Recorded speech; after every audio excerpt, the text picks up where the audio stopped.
Ladies and gentlemen, welcome back to the analysis of YOLENO TV. I hope you're well from wherever you're watching this channel. Yesterday night, we were all glued on our screens when William Ruto's government made a pronouncement regarding some reshuffles and regarding some firing of certain cabinet secretaries and appointment of fresh ministers who are believed to be from UHURU Kenyatta's camp. But among the names which were pronounced, there's one particular name, Lee Kinyanjui, who is the former governor of Nakuru County. Lee Kinyanjui ambaye alikuwa gavana wa Nakuru ameteuliwa katika wizara ya biashara, uwekezaji na viwanda. My focus shifted directly to Lee Kinyanjui because we all know right now that Susan Kika is not doing well in Nakuru County politically. She is facing a lot of resistance. And we also know pretty well that Susan Kika and William Ruto are very close politically. They are political friends, and William Ruto would not want to see a scenario where Susan Kika is defeated in 2027. Because of that reason, William Ruto saw it necessary to pick Lee Kinyanjui. Of course, there were multiple names which could have been fronted by UHURU Kenyatta, assuming there was a deal during Ishaweri meeting. But Ruto, looking at this scenario in Nakuru County, realized that the best thing to do is to appoint Lee Kinyanjui so that the pressure in Nakuru County inaweza rudi chini. So I want us to go extensively into this appointment of Lee Kinyanjui. I think you'll agree with me and what I think regarding this appointment. But before you do that, please, ladies and gentlemen, allow me to encourage you to like this video. So important because that is the only way YouTube shares our content. Don't forget to subscribe to our channel to enable our channel grow. Thank you so much for all of you who have supported this channel. Lee Kinyanjui is definitely UHURU Kenyatta's political friend. And the history of the two tells us that Lee Kinyanjui is someone that UHURU Kenyatta trusts. Now, we all remember what Ferdinand Waititu talked about during a Makueni visit when he publicly declared that UHURU Kenyatta is not going to be part and parcel of this government. Of course, the names which have been fronted have painted a different picture. Mheshimiwa wetu, former president wetu Uhuru Muigai wa Kenyatta ameshabariki tufanye kazi na Mheshimiwa Kalonzo na Mheshimiwa Rigathi Gachagua. Mwenyewe amesema, mimi nimekuwa hapo akisema, sio kuambiwa. Mnasikia? Hii drama zingine mnaona kando, hizo ni drama. Lakini mlima iko moja. Hakuna mtu hata moja iko nje ya hii muungano yote. Sisi wote tuko kitu moja. Kwa sababu tunataka nchi hii irudi vile Kibaki alikuwa akiongoza, ikawa nchi iko na maendeleo, wakiwa na Kalonzo akiwa deputy president wake. Si mnakumbuka? A picture that is totally different from the perception that Ferdinand Waititu, the former governor of Kiambu County, made. That picture which he conveyed during the meeting in Makueni County. Let's go deeper into this appointment of Lee Kinyanjui. First, Susan Kika says something here, and I'm confident that you utilize your networks and expertise to champion growth and investment in our nation. Wishing you every success as you take on this transformative role in the service to our great county. So she was congratulating Lee Kinyanjui after being appointed by William Ruto.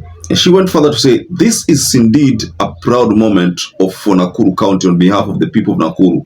I thank His Excellency President William Ruto for this appointment, which is a testament to his vision for a united and inclusive government. Okay? Now that Kinyanjui was nominated for the docket of investment, trade and industry, this is a docket that was previously held by Moses Kuria. And then you remember the troubles that Moses Kuria went through being in that ministry until he was reshuffled and then ultimately fired.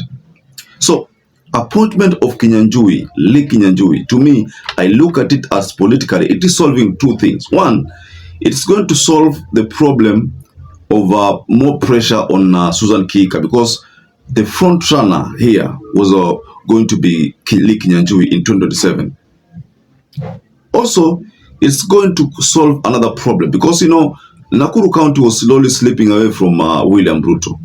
Now, to contain it, you know, there was all indication that Lee Kinyanjui was going to be appointed so that that growing dissatisfaction in Nakuru County would be contained.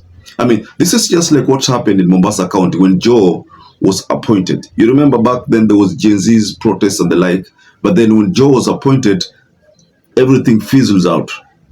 When Joe was appointed, the old drama fizzled out. There was no more demonstrations on the streets. So what is going to happen with this appointment is that the pressure that has been growing in Nakuru County itarudi chini. Now, of course, there is also the issue of Kabogo. I didn't want to delve into Kabogo's case, but you know, Kabogo is also solving another problem of Kiambu. So what William Ruto is trying to do is strategically trying to protect the governors who are allied to him. Like, for example, in Kiambu. We know that in Kiambu, there's also another problem. Wamatangi is facing a lot of resistance.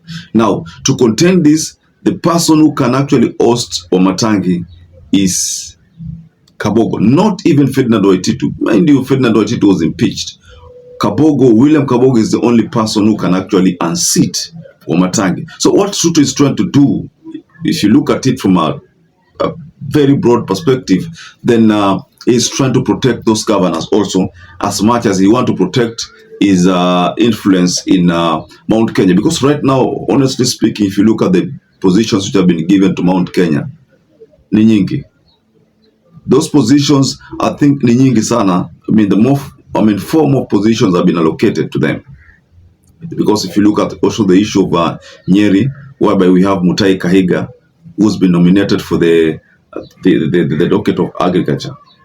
See, these nominations, if you look at them closely, then you realize that Mount Kenya benefited the most. But what is Ruto trying to do? Ruto is still pushing for more favors from Mount Kenya. That's why I differ with Ferdinand Waititu, who, when he rose, he said that there was no political truce between Ruto and Uhuru. There is no any kind of arrangement. I think I differ with that because these nominations have already exposed a plan, a broad-based plan to deal with the growing influence of Rigathi Gachagua. But Rigathi has already promised that he's going to deliver 10 million votes to Kalonzo Musyoka. So I think that is why Ruto's found himself with this kind of pressure, trying to look for any possible means to award the people of Mount Kenya with anything they can award them. But see, again, if you look at the reactions of Mount Kenya people, especially when it comes to the number of slots which have been given, the CSS which have been given, they say that how is that transforming their lives? When you give them more CSS, how is that transforming their lives? Because there's a video I shared regarding Kieni Member of Parliament, but some of the responses I got there were direct questions to the Kieni Member of Parliament being asked or rather confronted with a very tough questions to explain to the people how the number of CSS opposition which have been allocated to the Mount Kenya is helping the residents of Mount Kenya to have their lives transformed. How is it impacting on their lives? That was a question that was posed there, and the person who is supposed to respond is the Kieni Member of Parliament. So we are going to do another video on the reaction from people to Kieni Member of Parliament. Then we expect that it's going to do some media, press, and then we get something to respond to those questions. So, ladies and gentlemen, just go below in the comment section and offer a reaction regarding this move by William Ruto to nominate Lee Kinyanjui. But again, you also know that they will not assume office immediately because the parliament is in recess and it's going to be until February, unless some emergency meeting is called, but it's going to be until February. So that is when maybe this grilling will start. So we expect that the grilling will go all the way to March. So the end of March, that's when these people, the beginning of March, that's when these people will assume offices, if the calendar, the parliament calendar is followed. But I assume the speaker decides to call an emergency sitting on these grillings, then maybe itafanyika kabla. Now, ladies and gentlemen, I'd like to rest my case there, but just go below in the comment section and you can offer reactions. So perhaps if you're watching this video and you've not subscribed, take 1 second and subscribe, like this video. Until you catch up again, stay safe and stay blessed.